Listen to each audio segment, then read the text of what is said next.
اعوذ باللہ من الشیطان الرجیم، بسم اللہ الرحمن الرحیم۔ میرا آج کا ٹاپک داستان اوڈیسی کی جو ملکہ ہے پینالوپی، اس کے بارے میں ہے۔ پینالوپی کا شوہر واپس نہیں گیا، وہ وہاں کی اتھاکا کی جو ہے مہارانی ہے، اور اس کی عدم موجودگی میں جو ہے وہ اس کے سارے نظام کو دیکھتی ہے۔ اس کے مختلف روپ ہیں کہ وہ بہو ہے اپنی ساس اور سسر کی، اور اس کا بیٹا ہے وہ جس کی وہ والدہ ہے۔ پھر بطور سردارنی وہ اپنے جو ہے فرائض انجام دیتی ہے۔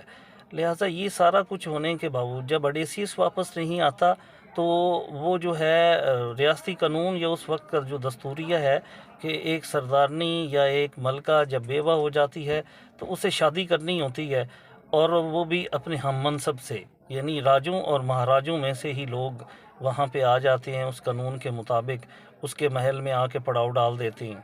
ان کی خدمت کرنا اس پر فرض ہے، اور وہ درخواست پیش کرتے ہیں کہ ہم میں سے جس سے چاہیے آپ شادی فرما لیجیے۔ اگر آپ کہتے ہیں کوئی مقابلہ کرنا ہے تو وہ بھی ہم مقابلہ کرتے ہیں۔ جو اس کا ٹیلی مارس بیٹا ہے اڈیسیس اور پینالوپی کا، وہ ان کو کہتا ہے کہ میرے باپ کے مرنے کی کیا کسی نے میرے باپ کی لاش دیکھی ہے، مرنے کا ثبوت نہیں ہے، اس وجہ سے آپ ہمیں مجبور نہیں کر سکتے کہ وہ جو ہے یہ شادی کریں۔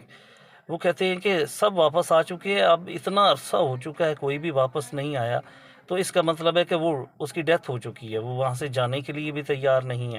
لہٰذا جو وہ تمام اخلاق اور اصول جو ایک ملکہ کو، ایک مہارانی کو ادا کرنے ہوتے ہیں، اسی طرح وہ سارے کے سارے قوانین اور اصولوں کا استعمال کرتی ہے۔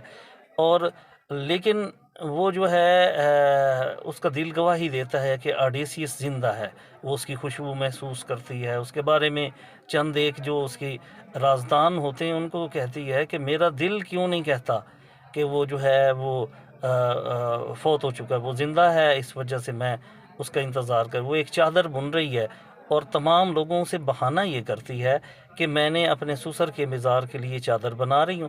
دن کو وہ چادر بناتی ہے، رات کو وہ ادھیڑ دیتی ہے تاکہ مصروف رہے، اور وہ ان سب کے لیے یہ جو رسم ہے یہ پوری کرنی ضروری ہے۔ جب تک اس کی چادر نہیں بنے گی وہ کسی سے شادی نہیں کرے گی۔ شکریہ، بہت بہت مہربانی۔